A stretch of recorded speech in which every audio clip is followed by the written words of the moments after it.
Okay guys, well thanks for joining me for this Gadget Guy show and tell video. Today I have the new Samsung Galaxy Fold. So this is Samsung's foldable mobile phone. It's kind of their new push into a very new way of using mobile phones and expanding screen sizes beyond what the size of the device is when the screen is folded up. So the whole idea behind this is that phones can only get to be about 6.8 inches in size before they start to become too difficult to fit into pockets and that type of thing. So Samsung, being an expert in making screens, decided that they want to make a foldable display. They came out with it earlier this year. They had all kinds of problems with the hinges during like an early release test phase with a bunch of journos, and they had basically problems with the screen scratching and getting all kinds of debris underneath it.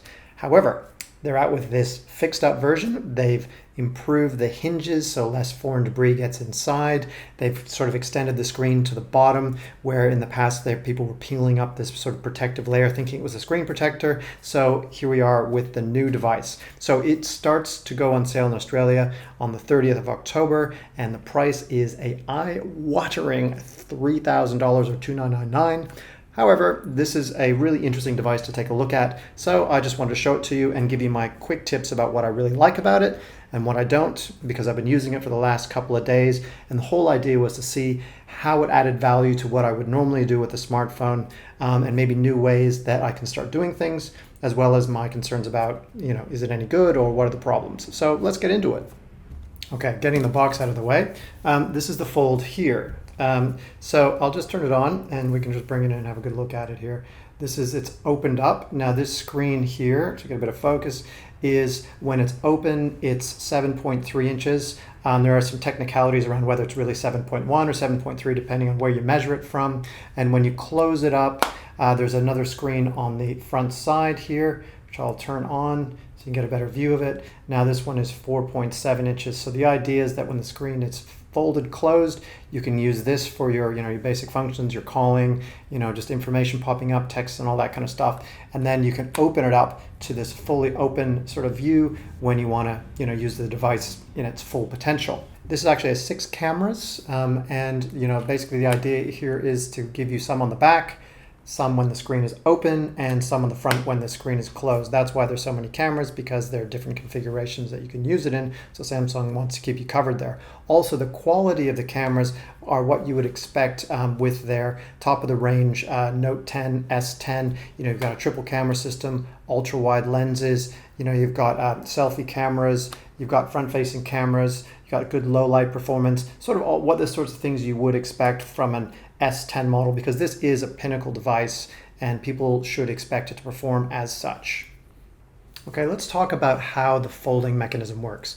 So what happens is when I open it up, and once I put my code in here, when you open it up and you can use it, like there is, and I might just have to get a couple of different shots here, you can see that there's a seam in the middle here. You can see this little seam running right down the middle there. Look, that is kind of like a screen imperfection, but the reality is when, like for foldable phones, this is what we can expect. It's not going to be perfectly flat. There will be an odd seam for when the part where the phone will fold. I use the Huawei Mate X as well, which has the same kind of seam, and it's not something you can get rid of, but once you have stuff on the screen itself, it's really not a problem. The things I love using it for are, I'm an avid Reddit reader, so maybe I can get a good shot of this. It's just great to have this extra screen width. You can also do things like multitasking. Also, like for example, here's my Outlook emails. Hopefully you can't read anything too specific there. But again, the only thing is I thought that, in certain widths, it'd be nice if it formatted it like it would a tablet, where you kind of get more functionality, because sometimes you kind of get this mobile view and the screen's actually too wide for that. It doesn't happen with all the apps, but sometimes I think that it would be good if it could recognize it as a mobile device or as a tablet device and actually format the screen a little better for you that way.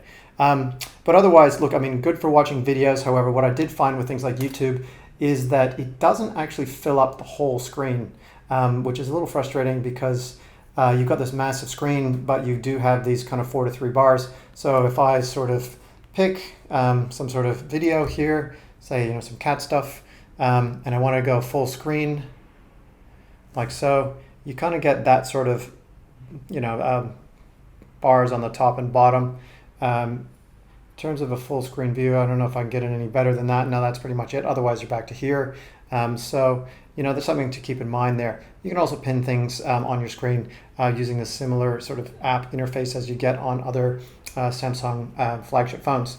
One of the things that Samsung has also been promoting is that you can have multiple apps open at once. So what you do is you kind of you pull in this bar from the side, and from here you can decide what apps you want to have open, and then you can add other apps to it as well by just again pulling in the bar. So I'm adding Twitter, running YouTube, something on the desktop. There I've got sort of three apps running.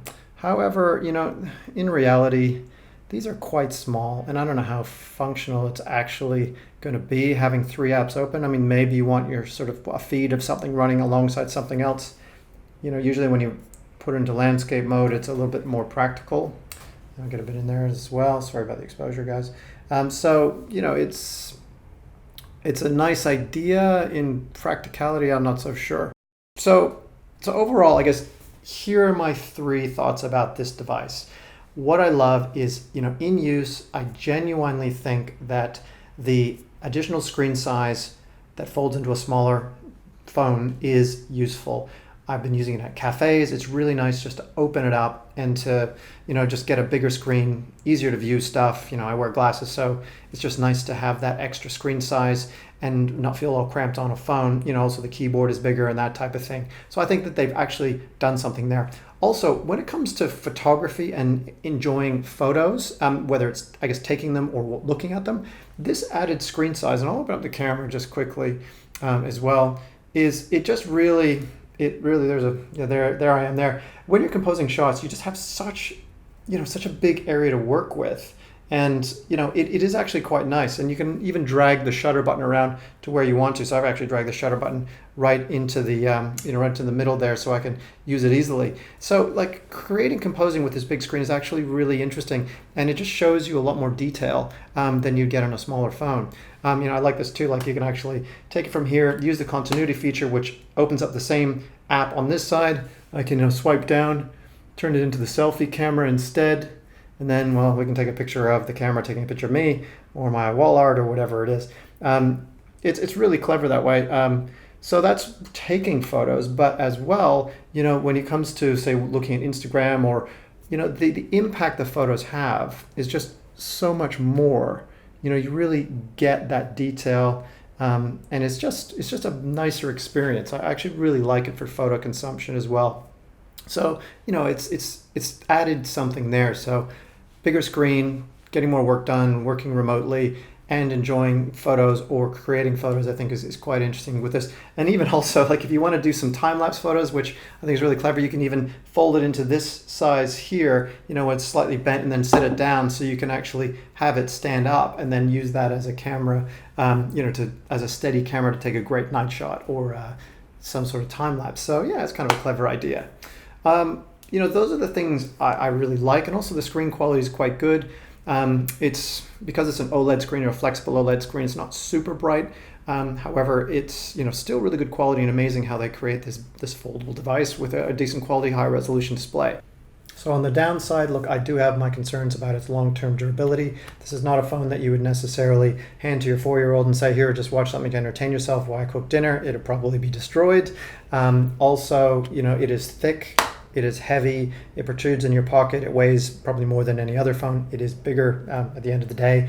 However, I think that this generation is a great start now that they've worked out some of the bugs, at least Samsung has. And I'm really excited for the next generation, which I would expect to see thinner screens overall, a lighter package, and some more durability on the screen. And I guess we'll have learned a few things about how these screens sort of hold out in everyday use over the long term. And hey, it'd be nice if it was a little cheaper than $3,000, but I do understand that this is the pinnacle of technology right now. There's a lot of new things at play here, and it's aimed at, those sort of luxury buyers and sort of tech heads who want the best of the best. So, they'll be willing to pay for it. But anyway, that's my quick hands-on review for GadgetGuy.com.au. Once again, I'm Val Quinn, and hope to talk to you soon.